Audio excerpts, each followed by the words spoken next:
Welcome to the Tech Egg. Don't get scrambled. Enjoy the video. In this video, I will explain how to set up a stop loss on Fidelity. First, log into your Fidelity account using your credentials. Once logged in, locate and click on the Trade tab, usually found in the main navigation bar. From there, you will need to select the specific account where you hold the security, and then choose the particular stock or ETF for which you wish to place the stop loss order. This ensures your order is applied to the correct investment. After selecting your security, you'll see various order types. It's crucial to choose stop loss from the drop-down menu. Next, you'll enter your desired stop price. This is the price point at which your stop loss order will trigger, converting into a market order.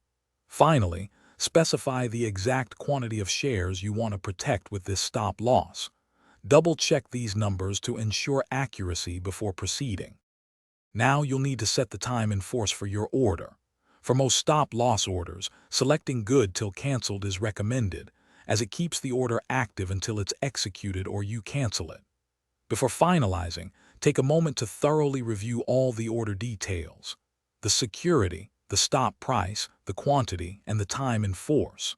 Once you are confident everything is correct, click the Place Order or Confirm button to submit your stop loss. Once your stop loss order is placed, it's important to monitor your open orders section regularly to track its status. Market conditions can change, so be prepared to adjust your stop price if your investment's value increases or your risk tolerance shifts.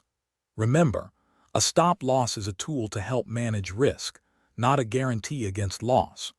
Also, be sure to check the description below for a link to a fantastic book that can truly change how you think about money, along with other great deals we've found for you. Thanks for watching. Consider subscribing if I helped unscramble your problems.